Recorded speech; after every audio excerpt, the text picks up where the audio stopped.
पौष शुक्ल द्वादशी सोमवार मृगशीर्ष नक्षत्र 22 जनवरी 2024 को दिन में मध्याह्न के समय अभिजीत मुहूर्त में मेष लग्न में वृश्चिक नवांश में राम जी के प्रतिष्ठा का मुहूर्त निकाला गया है। सूक्ष्म जो समय है वो 12:30 के आसपास है, 84 सेकंड का है। 84 सेकंड में सब कुछ नहीं होगा। 84 सेकंड में प्रतिष्ठा का जो मुख्य भाग है, जिससे हम कहेंगे प्रतिष्ठ परमेश्वर, हे परमात्मा आप यहाँ प्रतिष्ठित हों, ये मंत्र का अर्थ है। उससे चावल छिड़का जाएगा। प्रतिष्ठ परमेश्वर है तो हम आप देख लीजिए 84 सेकंड से भी कम में तो होता ही है, उसमें अक्षरता बढ़ेगी। पूर्व कालामृत ग्रंथ महाकवि कालिदास का रचित है, ज्योतिष का ग्रंथ।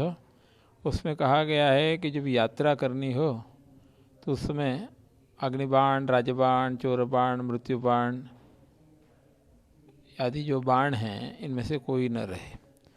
अग्निबाण न होने पर यात्रा में आग कहीं नहीं लगेगी, चोरबाण न होने से चोरी नहीं होगी, रोगबाण न होने से कोई बीमार नहीं पड़ेगा, राजबाण न होने से कोई राजकीय संकट नहीं आएगा, मृत्युबाण न होने से एक्सीडेंट वगैरह नहीं होगा।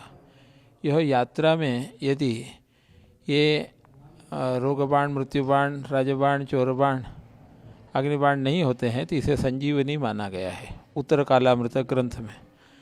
तो हमारी शास्त्र कहानी में एक जगह जो नियम होता है वह दूसरे जगह भी लागू होता है। उसको कहते हैं एकत्र निर्णीत शास्त्रार्थः असति बाधके अन्यत्र अपि युज्यते। ये न्याय है, नियम है। तो इस नियम से प्रतिष्ठा के इसमें भी वैसा ही मुहूर्त लिया गया है जिसमें संजीवनी रहे। राजबाण नहीं रहने पर राजकीय संकट भविष्य में नहीं आएगा, चोरबाण न होने से बड़ी कोई चोरी नहीं होगी, मृत्युबाण न होने से कोई बड़ी मात्रा में कोई हमरे रहेगा नहीं, और अग्निबाण न होने से आग नहीं लगेगी। इस प्रकार से पांचों बाणों का विचार किया गया है। तो वो मंदिर के दृष्टि से अच्छा है और राष्ट्र के दृष्टि से भी अच्छा है, वो दिया गया। अब प्रधानमंत्री तो मुख्य ही हैं तो उनके लिए भी अच्छा ही है। प्रधानमंत्री हम लोगों की रक्षा करते हैं तो हम लोगों का ही कर्तव्य है कि राष्ट्र का कल्याण जैसा हो ऐसा ही कार्य देना। सबसे मूल तो सबके रक्षक तो राम जी हैं, तो राम जी की ही प्रधानमंत्री द्वारा ये सब हमारे भारतवर्ष का गौरव बढ़ा रहे हैं। तो राम जी की प्रतिष्ठा यदि अच्छे स्थान में हो जाएगी तो भारतवर्ष की प्रतिष्ठा स्वयं हो जाएगी। ज्योतिष शास्त्र एक गहन है, समुद्र जैसा। उसमें जो जितना डुबकी लगाए उतना वो पाएगा। उसमें ही सबसे बड़ा है जिस पर ईश्वर की कृपा होगी और गुरु की कृपा होगी, उसे वो चीज़ मालूम होती है। हम लोगों ने बचपन में बूढ़े बूढ़े जो ज्योतिषी थे उनके मुख से कई बातें सुनी और बड़ों के मुख से जो कुछ अध्ययन किया उसके अनुसार हमें जो उचित मिला सो दिया। कुछ प्रश्न आए थे कि इसमें ये दोष हैं, उसका भी उत्तर भेज दिया गया। आप देखना हो दे सकते हैं, फाइल है। ये सांगवेद विद्यालय, यहाँ पर राजनीतिक, सामाजिक, धार्मिक अन्य अन्य प्रश्न समय समय पर उपस्थित होते हैं तो उनका उत्तर यहाँ से जाता है प्रमाण के साथ। इसी के अंतर्गत ये प्रश्न आया कि मुहूर्त निकाल के दिया जाए, तो पूरे मुहूर्त निकाल के दिया गया। अच्छा, उसका सुपरिणाम है कि मंदिर तैयार हो गया। उसके बाद स्थापना के लिए मुहूर्त पूछा गया तो दे दिया गया।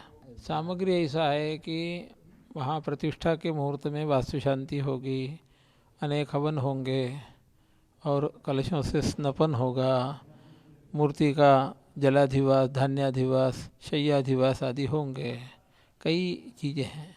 तो उसमें केवल काशी से ही लोग जा रहे ऐसा नहीं, लेकिन समिति ने, मंदिर की जो समिति है उसने कहा ये सामान आप काशी से लाएंगे, तो उसके लिए जो लोग नियुक्त हैं वो सामान जुटा रहे हैं। हवन के लिए जो संविधाएँ हैं अलग अलग वो जाएंगे, यहाँ से जाएं या बाहर जिनको सौंपा है उनके द्वारा आएंगी। और इसके अतिरिक्त में घृत है और रत्न सुवर्ण चांदी जहाँ जो लगते हैं वो जाते हैं। वो जिनको जो सौंपा है वो वहाँ से आएगा और जाएगा। कुल मिला के 121 लोग जाने वाले हैं। उसमें भारतवर्ष के विभिन्न प्रांतों के भी अनेक विद्वान हैं, अवकाशी के भी ऐसा मिला के 121 है।